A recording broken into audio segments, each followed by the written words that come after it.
قرآن مجید فرقان حمید کی سورت یونس کی آیت نمبر 18 سے سماعت فرمائیں۔ اللہ تعالیٰ ارشاد فرماتا ہے وَيَعْبُدُونَ مِن دُونِ اللَّهِ، اور یہ مکے کے مشرک لوگ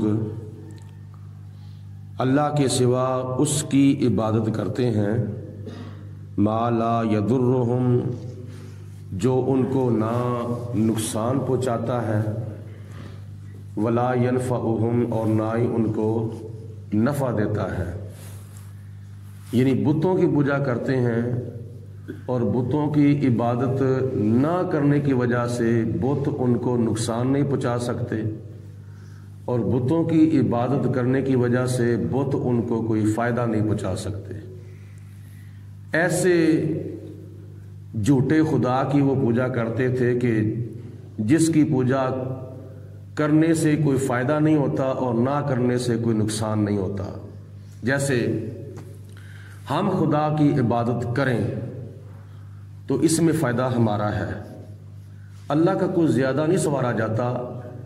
ساری دنیا اللہ کی عبادت نہ بھی کرے تو اللہ پھر بھی اللہ ہے، اس کی الوہیت میں کوئی فرق نہیں آ سکتا، اور ساری دنیا اس کی عبادت کرنی شروع کر دے تو اللہ کا کچھ سنوارا بھی نہیں جا سکتا، اللہ پھر بھی اللہ ہے۔ تو اس میں فائدہ یا نقصان ہمارا ہے۔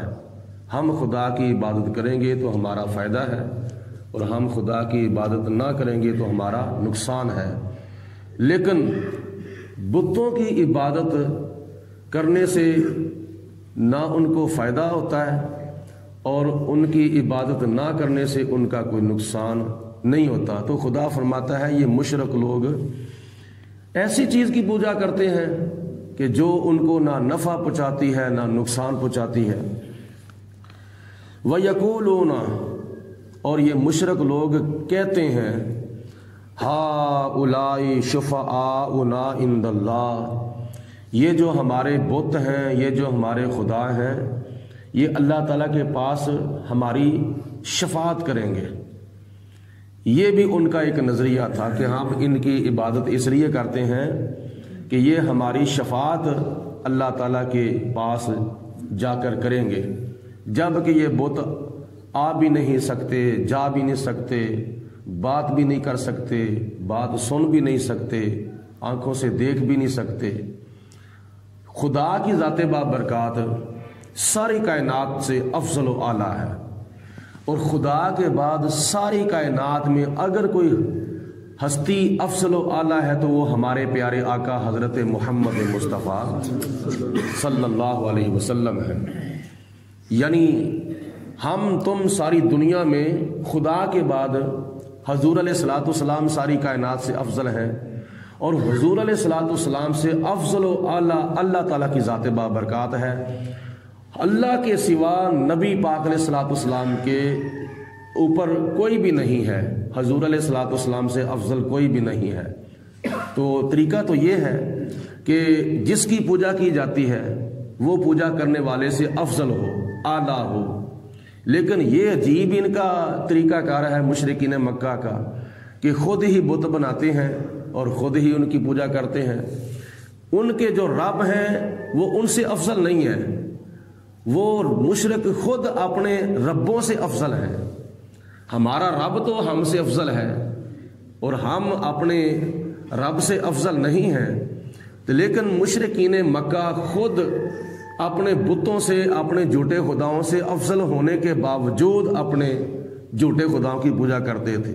یہ بھی ایک عجیب منطق اور ان کی عقل کا عجیب معاملہ تھا۔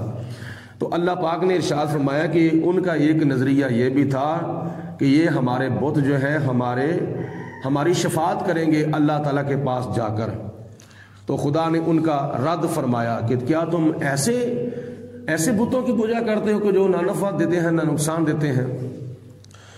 دوسرا ان کا نظریہ یہ تھا کہ اے میرے محبوب علیہ السلام، قل، ان مشرکین مکہ سے فرما دو، اتنبئون اللہ، کیا تم اللہ تعالیٰ کو اس چیز کی خبر دیتے ہو بما لا یعلم، فی السماوات ولا فی الارض، جس کا اللہ تعالیٰ کو زمین کے اندر بھی کوئی علم نہیں اور آسمانوں کے اندر بھی کوئی علم نہیں۔ مطلب یہ ہے کہ اللہ تعالیٰ کے سوا کوئی اور معبود ہے ہی نہیں۔ تو جب کوئی چیز فی نفس ہی موجود ہی نہیں ہے تو اس کا علم کیسا؟ اس کی مثال دے کر سمجھ آ جائے گی، ممکن ہے۔ ایک والدین ہے، فوت ہو گیا ہے، تو اس کا صرف اور صرف ایک ہی بیٹا ہے، اس کی وراثت میں کوئی اس کا اور کوئی شریک نہیں ہے، وہ صرف اور صرف اکیلا ہے، ایک ہی بیٹا ہے، نہ اس کا کوئی اور بھائی ہے، نہ اس کا کوئی اور رشتہ دار ہے، نہ اس کی کوئی اور بہن ہے جو اس کی وراثت کے اندر شریک ہوں، وہ اکیلا ہی کیا نام ہے وراثت کا مالک ہے، وارث ہے۔ تو اگر اس کو کہا جائے کہ ہے، وہ کہے گا میرا تو ہے ہی کو نہیں، یعنی ایک فرد فی نفس ہی موجود ہی نہیں ہے۔ تو اس کے بارے میں اس وارث کو بتانا کہ تیرا فلاں بھی شریک ہے، فلاں بھی شریک ہے، فلاں بھی شریک ہے، تو یہ تو ناممکن سی بات ہے۔ اللہ پاک کی ذات بابرکات کا کوئی شریک نہ تھا، نہ ہے اور نہ قیامت تک ہوگا۔ وہ لم یلد ہے ولم یولد ہے، نہ اس نے کسی کو جنا ہے، نہ اس کو کسی نے جنا ہے، نہ اس نے کسی کو جنا ہے۔ تو مشرک لوگ جو تھے وہ اللہ کے سوا اور بھی کئی معبود جو تھے وہ مانتے تھے اور ان کو خدا کا شریک ٹھہراتے تھے۔ تو اللہ پاک نے فرمایا کہ اے میرے محبوب علیہ السلام، آپ ان کو فرما دو، کیا تم اس چیز کی اللہ کو خبر دیتے ہو کہ جو فی نفس ہی پوری کائنات میں ہے ہی نہیں؟ تو یہ دوسری ان کی نیت کا اور دوسرے نظریے کا اللہ تعالیٰ نے رد فرما دیا۔ سبحانہ، وہ پاک ہے، یعنی اس چیز سے پاک ہے کہ اس کا کوئی شریک ہو۔ وَتَعَالَىٰ عَمَّا يُشْرِكُونَ، اور اللہ پاک بلند و بالا ہے اس سے جو وہ شرک کرتے ہیں، یعنی اللہ پاک اپنے کوئی شریک ہونے سے بھی پاک ہے، اور اللہ تعالیٰ کی ذات بابرکات ان چیزوں سے بھی پاک ہے جو وہ شرک کرتے ہیں۔ وما کان الناس الا امۃ واحدہ، اور لوگ جو تھے وہ ایک امت پر تھے۔ روایات میں آتا ہے، مفسرین نے لکھا ہے کہ حضرت آدم علیہ السلام سے لے کر حضرت نوح علیہ السلام تک 10 صدیاں گزری تھیں، 100 سال گزرے تھے۔ تو اس وقت سارے مسلمان ایک تھے، کوئی ان میں کسی قسم کا کوئی اختلاف نہیں تھا۔ تو جب اختلاف ہوا تو پھر اللہ پاک کی ذات بابرکات نے حضرت نوح علیہ السلام کو بھیجا۔ فاختلفوا، پھر انہوں نے اختلاف کیا۔ ولولا کلمات سبقت من ربک، اور اگر اے میرے محبوب علیہ السلام آپ کے رب کی طرف سے ایک بات طے نہ ہو گئی ہوتی تو ان کا دنیا کے اندر ہی لاقودیہ بینہم، ان کا دنیا کے اندر ہی فیصلہ کر دیا جاتا، یعنی ان کی جزا اور ان کی سزا کا مستقل طور پر دنیا کے اندر ہی فیصلہ کر دیا جاتا کہ کون جنتی ہے اور کون جہنمی ہے، یعنی دنیا کے اندر ان کو سزا جو تھے وہ ملنی شروع ہو جاتی اگر یہ کوئی ایک بات طے نہ ہوگی ہوتی۔ وہ کون سی بات ہے؟ وہ قیامت کا دن ہے، یعنی اللہ پاک نے فرمایا کہ میں مستقل جزا اور سزا کا جو فیصلہ ہے وہ قیامت کے دن کروں گا۔ فی ما، جس چیز میں وہ اختلاف کرتے تھے، فیہ یختلفون، اللہ پاک نے ارشاد فرمایا کہ ان کا فیصلہ دنیا کے اندر ہی کر دیا جاتا اگر پہلے سے یہ بات طے نہ ہوتی۔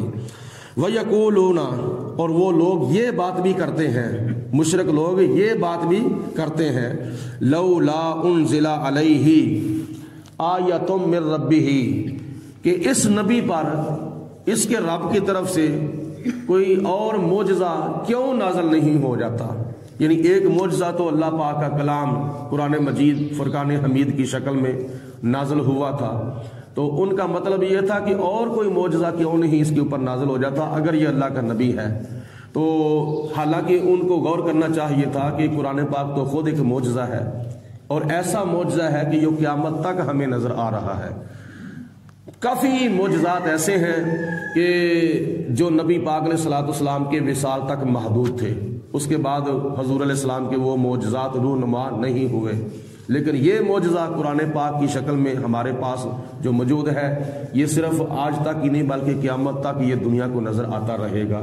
اور اس کے معجزہ ہونے کی دلیل یہ ہے کہ دنیا کے اندر بڑی فصیح و بلیغ کتابیں جو ہے وہ لکھی جا چکی ہیں، لیکن قرآن مجید فرقان حمید کا آج تک کوئی مقابلہ نہیں کر سکتا۔ جب قرآن پاک کا کوئی مقابلہ نہیں کر سکتا تو صاحب قرآن کا مقابلہ کون کر سکتا ہے؟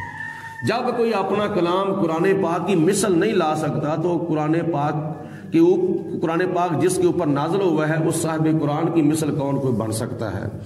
تو اللہ پاک نے ان لوگوں کی اس بات کا بھی رد فرما دیا کہ جو لوگ کہتے ہیں کہ یہ قرآن پاک کے علاوہ کوئی اور قرآن کیوں نازل نہیں ہو جاتا، یا ان کا یہ مطالبہ تھا کہ ہمارے لیے سونے کا پہاڑ جو ہے وہ بنا دیا جائے، یا ہمارا گھر جو ہے وہ سونے کا بنا دیا جائے، یا ہمارے جو آباء و اجداد مردہ ہو چکے ہیں ان کو زندہ کر دیا جائے۔ اللہ پاک کی ذات بابرکات حضور علیہ الصلوۃ والسلام کو اور معجزات بھی اس موقع پر دکھا سکتی تھی، لیکن خدا تعالیٰ نے فرمایا کہ جب اس معجزے پر ان کو اعتبار نہیں ہے تو دوسرے معجزے جو میں آپ کو عطا فرماؤں گا اس کے اوپر ان کے اوپر وہ کیسے اعتبار کریں گے؟ تو اس لیے اللہ پاک کی ذات بابرکات نے ارشاد فرمایا فقل، اے میرے محبوب آپ ان کو ارشاد فرما دیں، انما الغیب للہ، غیب تو ذاتی طور پر اللہ پاک کی ذات بابرکات کے لیے ہے، تو فانتظروا، تو تم بھی انتظار کرو، انی معکم من المنتظرین، اور میں بھی تمہارے ساتھ انتظار کرنے والوں میں سے ہوں۔